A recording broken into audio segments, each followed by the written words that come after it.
الحمد لله رب العالمين والعاقبة للمتقين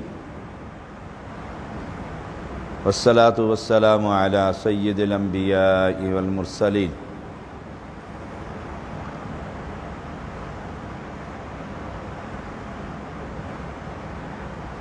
شرک خفی سے بچیے۔ لیکچر نمبر 99 سیدنا ابو سعید خدری رضی اللہ تعالیٰ عنہ بیان کرتے ہیں، میں نے نبی اکرم صلی اللہ علیہ وسلم کو یہ فرماتے ہوئے سنا، یکشف ربنا عن ساقہ، اللہ تعالی قیامت کے دن اپنی پنڈلی ظاہر کر دے گا، فَيَسْجُدُ لَهُ كُلُّ مُؤْمِنٍ وَمُؤْمِنَةٍ، ہر مومنہ اور مومن سجدے میں گر جائے گا، پنڈلی کو دیکھ کر، اللہ کی یہ نشانی دیکھ کر سجدہ کرے گا۔ وَيَبْقَى مَنْ كَانَ يَسْجُدُ فِي الدُّنْيَا رِيَاءً وَسُمْعَةً،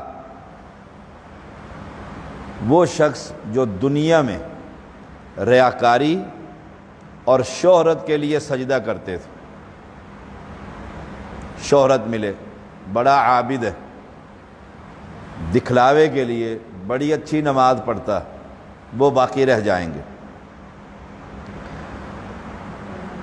فَيَذْهَبُ لِيَسْجُدَ فَيَعُودُ ظَهْرُهُ طَبَقًا وَاحِدًا، یہ لوگ بھی سجدہ کرنے کی کوشش کریں گے، اللہ تعالیٰ ان کی کمر کو تختہ بنا دے گا، سٹیٹ سریا تختہ، سجدہ کر ہی نہیں سکیں گے۔ کتنی بڑی بدبختی ہوگی۔ نمبر 1، اللہ تعالیٰ کی پنڈلی اس حدیث میں کیسی پنڈلی ہے؟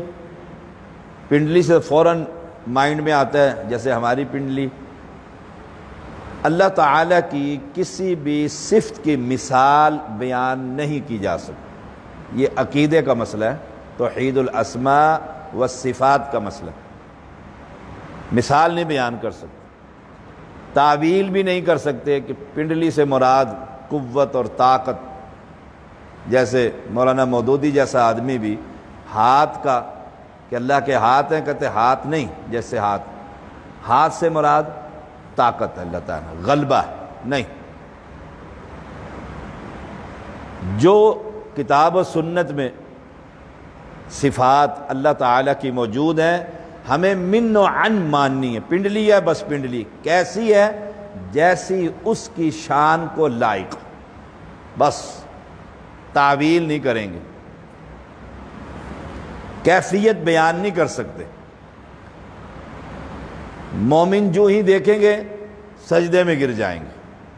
اور صحیح مسلم میں وَلَا يَبْقَى مَنْ كَانَ يَسْجُدُ اتِّقَاءَ وَرِيَاءَ إِلَّا جَعَلَ اللَّهُ ظَهْرَهُ طَبَقَةً وَاحِدَةً كُلَّمَا أَرَادَ أَنْ يَسْجُدَ خَرَّ عَلَى قَفَا، کوئی شخص ایسا نہ بچے گا جو جان بچانے کے لیے یا دکھلاوے کے لیے سجدہ کرتا تھا۔ نماز پڑھو استاد کہتا ہے تو مار پڑے گی، جان بچانے کے لیے سجدہ طالب علم کر رہا ہے۔ والد نے آ کر پوچھنا ہے نماز، تو والد کے سامنے اس لیے پڑھ رہا ہے کہ ابا جی نے مارنا ہے، یا دکھلاوے کے لیے سجدہ کرتا تھا، مگر اللہ تعالیٰ اس کی کمر کو تختہ بنا دے گا، اب وہ سجدہ کرنا چاہے گا تو منہ کے بل جا گرے گا، گدی کے بل، سجدہ نہیں کر سکے گا۔ تو کبھی بھی مار کی وجہ سے، جان بچانے کی وجہ سے، شہرت کی وجہ سے کہ جی ہر بندہ یہ دیکھے کہ میں مسجد میں آتا ہوں تو 2 رکعتیں پڑھتا ہوں، تحیۃ المسجد، کہیں جی بڑا نیک ہے، اس کی کبھی میں نے ایک جگہ پر گفتگو کی، ایک جامعہ تھا صحیح بخاری کی تقریب میں ابھی وہاں پر میں نے طلباء سے، کیونکہ گفتگو تھی، عوام تو تھی طلباء سے، کہ کل انہوں نے ممبر پر بیٹھنا، ان کی میں تربیتی نشست لے رہا تھا۔ میرے بعد جو آئے نا بزرگ، میں نے تھوڑا سا انہیں سمجھایا کہ نماز، وہ قرآن پاک سر پر رکھ کر کہتے ہیں میں 6 نمازیں پڑھتا ہوں، 5 فرضی 1 تہجد۔ یہ تو دکھلاوے کی نماز، میں پڑھتا بھی ہوں تو نہ بتلاؤں، میں تہجد پڑھتا ہوں تو میں نہ بتلاؤں، کیوں؟ یہ تو میرا اور رب کا معاملہ ہے نا، اور اگر میں سر عام سب کو بتلاؤں تو پھر نماز میں نے شہرت کے لیے، دکھلاوے کے لیے۔ بے شک نیت خالص بھی ہو میری آپ کی، کسی کے سامنے ایسی عبادت کا اظہار نہ کیجئے جس میں میرا، ہم کا، ہمارا اور اللہ کا تعلق ہے، خاص تعلق ہے، تہجد، صدقہ، خیرات، کوئی کفالت، جس میں میرا رب کا تعلق ہے نا۔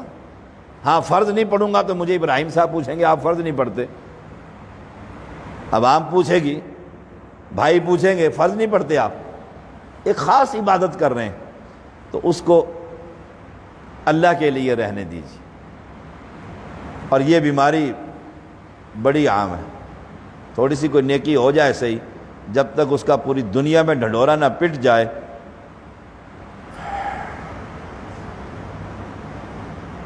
صحیح مسلم 183 نمبر اس حدیث کا۔ سیدنا ابو ہریرہ رضی اللہ تعالی عنہ بیان کرتے ہیں رسول اللہ صلی اللہ علیہ وسلم نے فرمایا، چھوٹی سی حدیث ہے، دیکھیے بڑی خوبصورت فقرہ، من اتى المسجد لشیء فهو حظہ، جو جس ارادے سے مسجد میں آیا اس کا وہی نصیبہ ہے۔ جس ارادے سے آیا کہ شاہ صاحب سے میں نے مدد لینی، اب ارادہ کیا تھا؟ پیسے لینے ہیں، مسجد میں آیا راشن لینا ہے ٹرسٹ سے، مسجد میں آیا فیس جمع کروانی ہے یونیورسٹی سے، لقمان سے لینی ہے، جو ہمارے شعبہ جات ہیں 18-19۔ اب وہ ارادہ کیا تھا مسجد میں آنے کا؟ اپنا ذاتی کام، تو اس کو وہی ملے گا۔ اور اگر ارادے سے آیا کہ بھئی لینا ہے، اور پھر اندر آنے کے بعد کہتا ہے مسجد میں آئی گیا ہوں 2 رکعتیں پڑھ لوں، سبحان اللہ، آ جو گیا ہوں مسجد میں، اب 2 رکعتیں پڑھ لوں نا، اتنے بندے سے ملاقات ہو جائے گی۔ من اتى المسجد فهو من اتى المسجد لشيء فهو حظ۔ امام ابو داود رحمہ اللہ اس کو بیان کرتے ہیں 472۔ تو نیت کو خالص کیجیے، کس نیت سے ہم مسجد میں داخل ہو رہے ہیں۔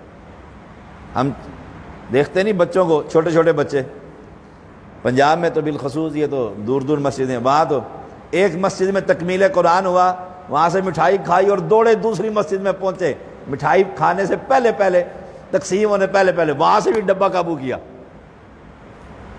وہاں سے بھی ڈبہ قابو کیا، 5-7 ڈبے قابو کیے، پھر تسلی کے ساتھ گھر آئے۔ سبحان اللہ۔ من اتى المسجد لشیء، کس شے کے لیے مسجد میں آیا؟ یہ مجھ سمیت ہر ایک کو اپنی نیت خالص کرنی چاہیے، اپنی نیت خالص کرنی چاہیے۔ اللہ ہم سب کو عمل کی توفیق۔ سیدنا عبد الرحمن رضی اللہ تعالی عنہ بیان کرتے ہیں، نہا رسول اللہ صلی اللہ علیہ وسلم، اللہ کے پیغمبر نے ہمیں منع کیا، نمبر 1 عن نقرۃ الغراب، کوے کی طرح ٹھونگے مارنے سے۔ کوہ ایسے چونچ مار کے اٹھا لیتے، ایسے اٹھا لیتے۔ میں نے پچھلے پرسوں چوتھے ایک نمازی نے ایک سجدہ کیا، بیٹھا ہی نہیں، میں بس اشارہ ہی کیا ہوگا نا، سجدے سے ایسا اتنا ہی ہوا ہوگا، میری نگاہ پڑ گئی، میں نے انہیں اکیلے میں ہی کہا، میں نے کہا آپ کا وہ سجدہ تو ایک تھا جو آپ نے کل نماز پڑھی، آپ نے نماز پڑھی، اب تو ایک سجدہ تھا، سجدہ ایسا تو نہیں ہوتا، سجدہ کرنے کے بعد بیٹھیے، ہر ہڈی اپنی جگہ پر آ جائے، حدیث کے لفظ، پھر دوسرے سجدے کے لیے جائیے، 2 سجدوں کے بعد بیٹھیے تسلی کے ساتھ، ہر ہڈی اپنی جگہ پر آ جائے، یہ پیغمبر کے الفاظ ہیں علیہ السلام۔ پھر کھڑے ہوئیے دوسری رکعت کے لیے، چوتھی رکعت کے لیے۔ تو نہا رسول اللہ صلی اللہ علیہ وسلم عن نقرۃ الغراب، کوے کی طرح ٹھونگے مارنے سے منع فرمایا۔ اپنی نماز کو جاتے ہوئے سبحان ربی الاعلیٰ، ایک پہنچ کر اور ایک کھڑے ہوتے ہوئے، 3 دفعہ ہی کہنی ہوتی ہے، مولوی صاحب نے پکا کروایا، اور 3 دفعہ ہو گئی، جاتے ہوئے، پہنچ کر، کھڑے ہوتے ہوئے، 3 دفعہ ہو گئی۔ سبحان اللہ۔ نمبر 2، وَافْتِرَاشِ السَّبْعِ، درندے کی طرح بیٹھنے سے منع فرمایا۔ درندے کی طرح بیٹھنا کیسے ہے؟ دونوں کونیاں یوں رکھ کر سجدے میں، دونوں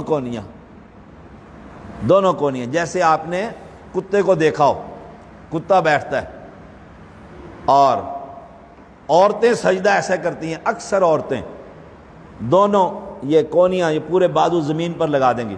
اللہ کے پیغمبر تو منع کر رہے ہیں، اور مولانا کہہ رہے ہیں عورت کا سجدہ ہے بھائی ستر ہونا چاہیے، اگر ایسے مردوں کی طرح یہ اٹھا کر کریں گی تو پھر ان کا ستر کھلے گا۔ لا حول ولا قوت الا باللہ۔ اس بادشاہ نے بنایا، تخلیق کی، عورت کی، اس نے شریعت بنائی، نبی پر اتاری، نبی نے پہنچائی، ان سب کو نہیں پتہ تھا۔ اللہ کے پیغمبر منع کر رہے ہیں، اپنی عورتوں کے سجدے درست فرمائیے، درست کیجئے۔